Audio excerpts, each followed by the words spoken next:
Greetings, citizens of the United States. The effects of Donald Trump's presidency are no longer distant warnings. They are here, unfolding before you. While many remain unaware, blinded by the administration's relentless efforts to suppress the truth, the rest of the world is watching, and it is responding.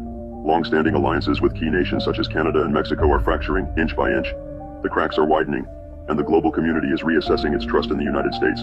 The question is no longer if, but when these relationships will collapse entirely. The consequences will be severe.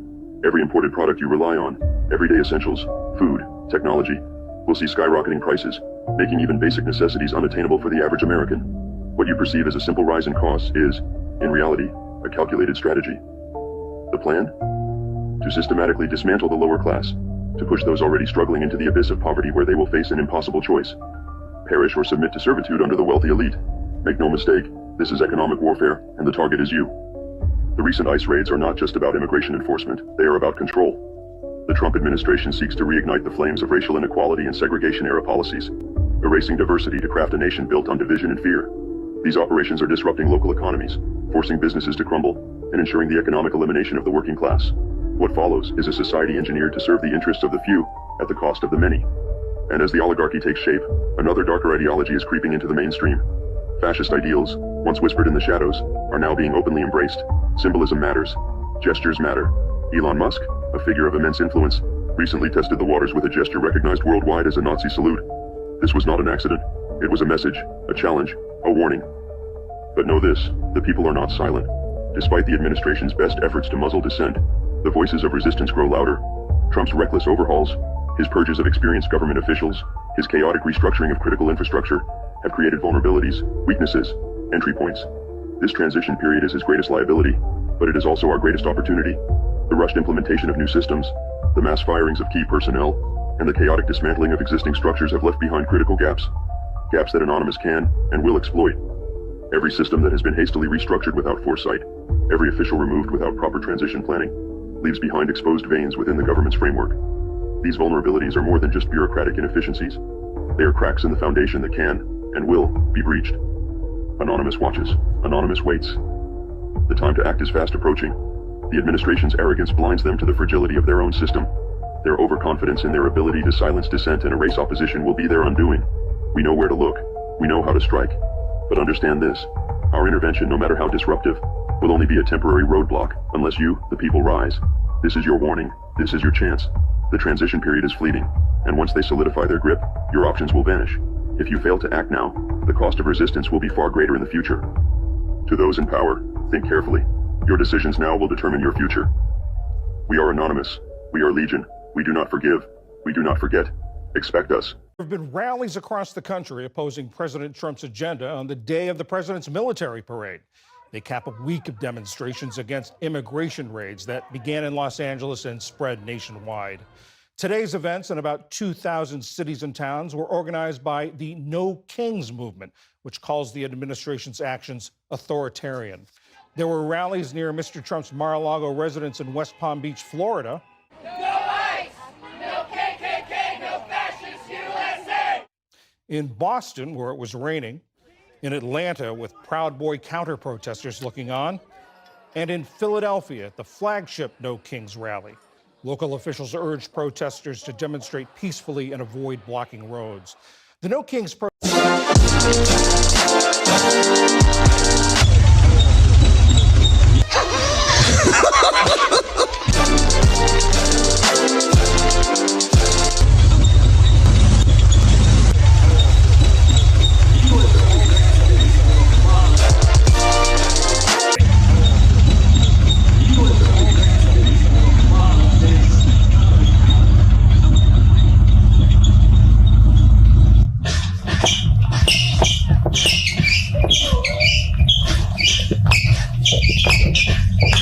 It was an expensive ego-stroking affair with the American taxpayers picking up the bill. And that's about as small as it gets.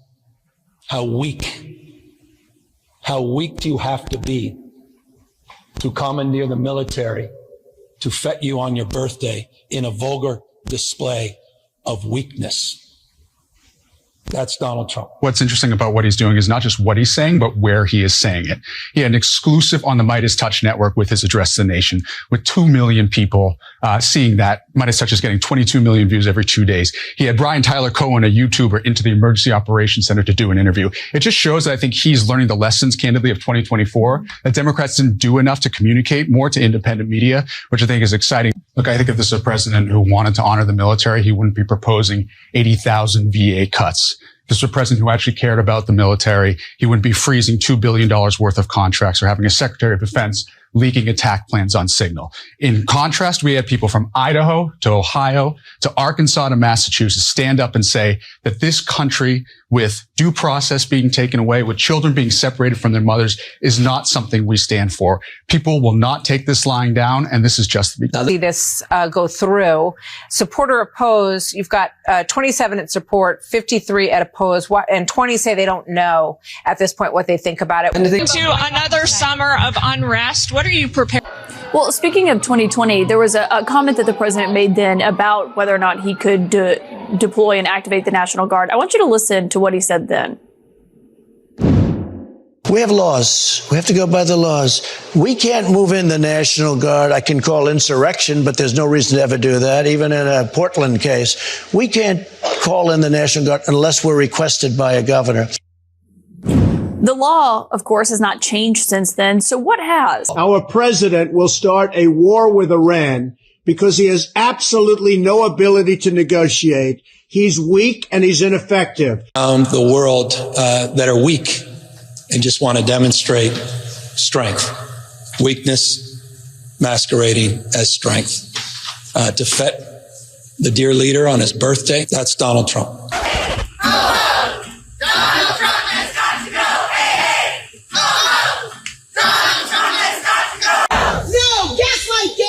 No kings, no crowns. No jail for speech. No kings, no crowns. Right, so we're going to take 6,000 soldiers away from their family, away from their training. These folks are people that deploy all the time. We're going to take tanks from Texas, put them on rail cars and ship them to Washington, D.C. We're going to line the streets of Washington, D.C. with metal plates so those tanks don't rip it up, right? All for the cost of over $50 million. Right? That is wrong. It takes soldiers away from their families, away from their mission. It wastes taxpayer dollars. I just don't have time for parades. Are we close to seeing Mr. Kim here at the White House? Could happen. I mean, They talked about that yesterday. I would happen. Yeah, I think it's something that could happen. Yeah. Hey, he's the head of a country, and I mean, he is the stronghead. Don't let anyone think anything different. Right. He speaks, and his people sit up at attention. I want my people to do that. Everyone coming to the mall tomorrow is excited about the parade as the president. Many Americans across the country, hundreds of protests are planned under the banner of No Kings. Donald Trump has got to go. Hey, hey. Donald Trump has got to go. Right here, if this continues, LA's not going to let it go. We are here. They have to realize that no one came to this country. Country came to us. We are here. We're not going anywhere. Okay, we serve this country right here.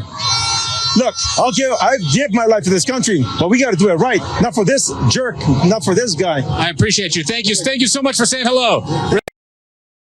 Donald Trump was very sad that his poorly attended Army-themed birthday party was overshadowed by massive nationwide protests, so his aides invented a number to make him feel better and claimed that 250,000 people attended the parade. And this is cool. Everyone in attendance got to try out new Army-developed stealth technology that makes you invisible to cameras. There were 250,000 people in that clip. You can't see them, but the Trump administration helpfully provided this official photo to prove they were there. Reports of any problems, no violence, no counter-protesters? Very limited counter-protesting and absolutely no violence. We've been very clear with folks. Events. Everyone is turning out with the same message that we've seen authoritarian excess and corruption in the Trump administration. We're watching them crack down on free speech, detaining people for political positions, and that's just not what America is all about. And people have really hewed to that message and been very clear and safe. I want you to get off the shot of me and look down below. J.B. Rudigerama is going to show you what 20,000 people in the streets of downtown Los Angeles looks like. I'm on the 26th floor of Los Angeles City Hall on the Tom Bradley observation deck. Mayor Karen Bass says tens of thousands of people have mobilized peacefully to the streets of Los Angeles in opposition to that military protest in Washington, D.C. that you just mentioned, but also to the ongoing ICE raids that have been taking place here in the Los Angeles area over the course of the last week. You guys, I do consider it my mission to find joy wherever I can, but after the last few days, I'll be honest, I was feeling pretty bummed about the state of American democracy. I know, you're thinking to yourself, but everything's been so great. But seriously, in the span of about 72 hours, a sitting U.S. senator was thrown to the ground and handcuffed for asking a question at a press conference. A cabinet official said federal troops were deployed to liberate L.A. from its elected leaders. Active duty Marines detained a U.S. citizen on American soil. A right-wing assassin murdered a Minnesota lawmaker, and then Republicans shamelessly lied about it. Tanks rolled down the streets of Washington for the president's birthday. The president threatened to get us mired in yet another disastrous war in the Middle East. Then he posted an insane screed ordering federal agents to go after Democrat power centers. And then the president's family debuted a new cell phone company called Trump Mobile, along with a smartphone called the T1 phone that comes in gold. The point when I started this was that I was feeling pretty bummed, but then something cheered me up. I wasn't going for a walk or eating a good meal or spending time with my family on Father's Day. Don't be ridiculous. It was seeing Donald Trump looking super sad at his military parade. And I'll tell you why this cheered me up, because this image right here, this is the essence of America. You can be the president of the United States. You can have an entire political party and a global media apparatus at your disposal. You can cow the media and the wealthy into obedience. You can command an army and deploy troops and have unlimited wealth and power, but you still can't force people to come to your birthday party. And what is more American than that? The only way this could be any more perfect is if he was wearing a little paper hat. Look at how bored the dignitaries were. At one point, Marco Rubio was caught on camera yawning. Dude looks like he's watching the Jets get blown out in the third quarter. Everything about this soggy, poorly attended birthday parade just made Trump look more pathetic. The special guests were bored out of their minds. The bleachers were emptier than a football game at Oberlin. The lawn had enough empty space for a game of ultimate frisbee. And then the true highlight, out came the robot dogs. These dogs reduce risk and support soldiers completely in high-stakes missions. They have a standard walk speed of 2 miles per hour and are working towards 6.7 miles per hour sprint. But while deflated Trump was watching robot dogs trot by for sparse crowds for his birthday, millions of Americans were fanning out across the country for historic nationwide protests. While there was a decent crowd in attendance for those events in Washington, D.C., it didn't come close to the more than 5 million people who organizers say turned out to more than 2,000 sites across the country to participate in the No Kings mass protest movement. Huge crowds came up in cities like Atlanta, Austin, Seattle, and Denver. According to organizers, the flagship event in Philadelphia drew more than 100,000 people who took to the streets and marched in the rain with signs like these that denounced Trump's overreach and power grabs. There were even more people who participated in the main protest in New York City, which attracted more than 200,000 people. Those who attended the protest in San Francisco got pretty creative. They took to the beach. Look at this. This is people. They created this large formation which reads, No King. It's an energy just from watching the speeches at the parade. Well, let me say to the thousands of Americans who traveled from distant towns and across state lines to be here today, this is your national capital. Welcome to Washington, D.C. We are thrilled to have you. This is the fighting spirit and unyielding force of the U.S. Army. It has never changed, and it will never, ever change, because there is no earthly force more powerful than the brave heart of a U.S. infantryman. Got a stapler there once. Our system of government is in dire straits, but the massive outpouring of energy across the country was proof that Americans will not easily give up democracy. This was, by all accounts, one of the largest recorded protests in American history. Compare that to the president who, despite all his power and wealth, looked like a guy trying to use his crappy golden phone to call roadside assistance.